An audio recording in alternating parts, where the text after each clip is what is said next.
Justin Gaethje has revealed that he's planning to fight Dan Hooker at UFC 330.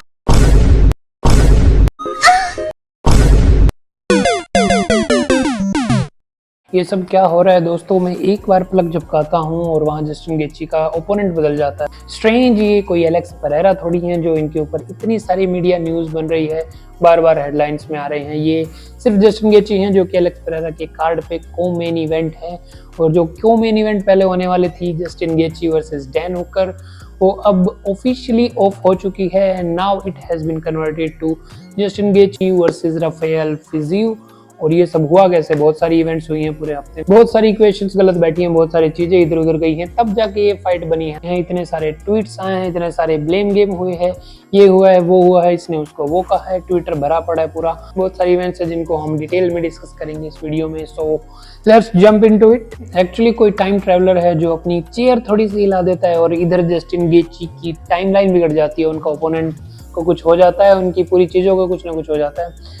तो time traveller की वजह से हमें Justin Gaethje versus Dan Hooker मिलने वाला था। सबसे पहले UFC 313 की को-मेन इवेंट होने वाली थी, Justin Gaethje versus Dan Hooker. Justin Gaethje number 3 rank है लाइटवेट डिवीजन और डैन हुकर नंबर 6 रैंक है लाइटवेट डिवीजन। गेथजे UFC 300 में हारे हैं मैक्स होलोवे से। यस, दैट वायरल नॉकआउट जो 5वें राउंड के 4 मिनट 29 सेकंड पे हुआ था, और मैक्स होलोवे वहां से एक और स्टार बन गए थे। Actually he is a star, और तो मैक्स होलोवे का एक और करियर हाईलाइट उनको मिल गया था। ऑल्दो जस्टिन गेथजे का नाम है द हाईलाइट रील मैन। मिला मैक्स होलोवे को। UFC 300 के बाद जस्टिन गेथजे ने कोई फाइट नहीं करी है, UFC 313 आ चुका है और अब इनकी फाइट होनी थी डैन हुकर से। डैन हुकर आखिरी बार लड़े थे UFC 305 में मतेयुस गैमरोट के अगेंस्ट, और इन्होंने स्प्लिट डिसीजन विक्ट्री ली थी। काफी टाइट फाइट थी आई विल से, बट जो कि बेसिकली एक रेसलर हैं और उनकी बोरिंग रेसलिंग के ऊपर डैन हुकर की स्ट्राइकिंग चल गई और वो match Dan Hooker split decision से जीत चुके थे। लास्ट वीक डैन हुकर ने हैंड इंजरी की वजह से इस फाइट से कर लिया है विड्रॉ। ये न्यूज पहले आ चुकी थी मीडिया में और उसके बाद ऑफिशियल भी डैन हुकर ने डाल दिया कि he is no longer participating in this fight,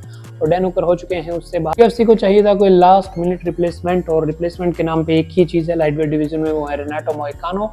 मोइकानो ने सबसे पहले हाथ खड़ा किया कि वो आ जाएंगे मनी मोइकानो। उन्होंने एक बार पहले भी कहा था कि डैन हुकर इजी फाइट है, बट खैर उन्हें जस्टिन गेथजे से लड़ना था।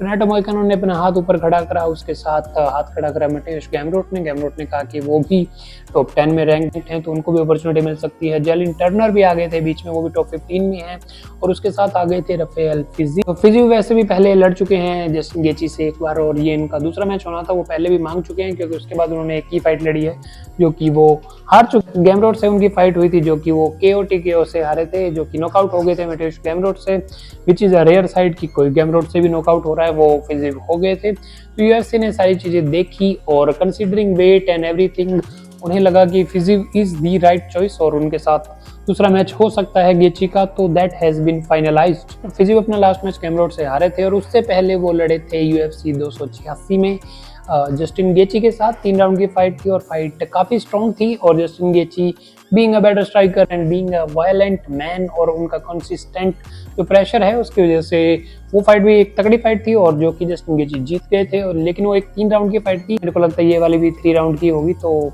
ज़्यादा कुछ बदलने वाला नहीं है बेसिकली इस फाइट में, और काफ़ी टाइम बाद फिजियो वापसी करेंगे। लेकिन इसके दौरान बहुत सारे ट्वीट का गेम चला, बहुत सारे ब्लेम गेम चले, इसने उसको वो कहा, उसने उसको वो कहा, बिकॉज दीज आर फाइटर्स और इंजरी होती रहती हैं और इनके पास ट्विटर का एक्सेस है तो ये कुछ भी बोल सकते हैं दोस्तों। जैसे ये न्यूज़ आई डैन हुकर के पुल आउट करने की, 26 फेब को ये न्यूज़ आई थी, तो सबसे पहले ट्वीट आता है मेरे दोस्त अरमान सारुकियन का कि Karma doesn't miss glass hands big mouth. ये डैन हुकर को उन्होंने कहा कि वो बोलते ज्यादा हैं और उनके हाथ कांच के हैं क्योंकि उनको हाथ में इंजरी हुई थी डैन हुकर को।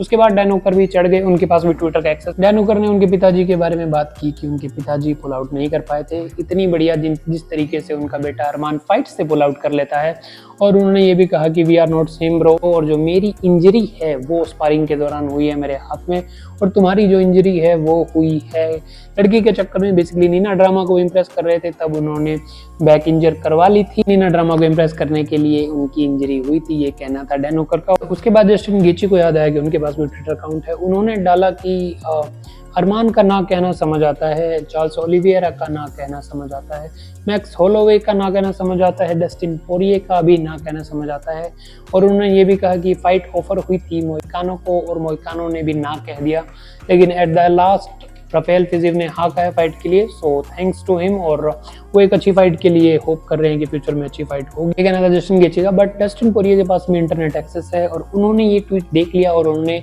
सीधा कॉल आउट कर दिया जस्टिन गेची को। उन्होंने कहा कि सबसे पहली बात तो ये कि जब डैन होकर ने पुल आउट किया था तो यूएफसी डस्टिन पोरिये के पास नहीं आई थी। डस्टिन पोरिये खुद गए थे वो फाइट बचाने के लिए, बट यूएफसी के पास और ऑप्शंस थे तो वो इसीलिए लग ही नहीं पाई। उसके बाद जस्टिन गेची को याद आ गया कि मैंने झूठ बोल दिया और वो पकड़ा भी जा चुका है, तो उन्होंने बेशक से पलटी मार ली। उन्होंने कहा कि पिछले 48 घंटों में बहुत सारी चीजें हुई हैं, तो मैं थोड़ा हड़बड़ी में हूँ, तो series of event, sequence of event मुझे नहीं। जस्टिन गेची ने कहा कि चार्ल्स ओलिविएरा और अरमान का वेट इशू था, वो शायद वेट नहीं बना पा रहे थे। डस्टिन पोरिये को लेकर यूएफसी के पास कुछ प्लान्स हैं, तो ये नोगो है और हमारी फाइट इसलिए हो नहीं पाई।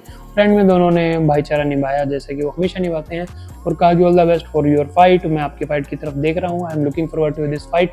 तो वो सब हुआ, बात खत्म हुई और ये ब्लेम गेम ऐसे ही चला। एक दूसरे ने के फैंस ने कुछ कहा, किसी ने कुछ कहा, तो ये चलता रहा। बट एट द एंड हमारे पास अब एक क्लियर फाइट है यूएफसी 313 में, जो कि एंक्लाइव वर्सेस पेरेरा कार्ड है। उसकी को मेन इवेंट अब जस्टिन गेची वर्सेस राफेल फिजिव है। ये फाइट अगर देखी जाए तो लाइट वेट डिवीजन के लिए काफी इंपॉर्टेंट है। गेची अभी नंबर 3 रैंक और राफेल फिजिव भी टॉप 15 में है। मेरे को लगता है फिजिव को वापसी करनी थी तो उन्हें थोड़ा टाइम लेना था, प्रॉपर कैंप चाहिए था और उन्होंने किया नहीं है। मेरे हिसाब से थोड़ा हड़बड़ी में फैसला है, but I am looking forward की फाइट तो किसी भी हालत में अच्छी होने वाली है। मेरे हिसाब से जस्टिन गेची की फाइट को सीधा 5 राउंड की कर दो, क्योंकि 5 राउंड में जो वो वायलेंस निकल के आता है वो बहुत तगड़ा निकल के आता है। 3 राउंड में चीज़ें थोड़ी बहुत आगे पीछे हो जाती हैं, क्योंकि पहला राउंड बंदा पेस पकड़ने में लगाता है और उसके बाद क्योंकि ये एक बड़े फाइटर्स हैं, इनका स्टेमिना, इनकी पावर है, तो ये 5 राउंड तक चला सकते हैं। 3 राउंड की फाइट है, बट मेरे हिसाब से जस्टिन गेची का पलड़ा भारी है। ऑड्स में भी वो भी फेवरेट है, बट मेरे हिसाब से फिजिव को दिखा देना चाहिए कि ही इज़ अ कंटेंडर और ये सबसे बड़ा मौका है जब आपके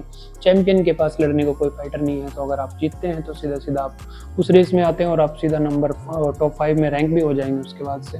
सो looking forward to the fight. और वीडियो अच्छी लगी हो तो please subscribe more videos to come on this channel. Bye.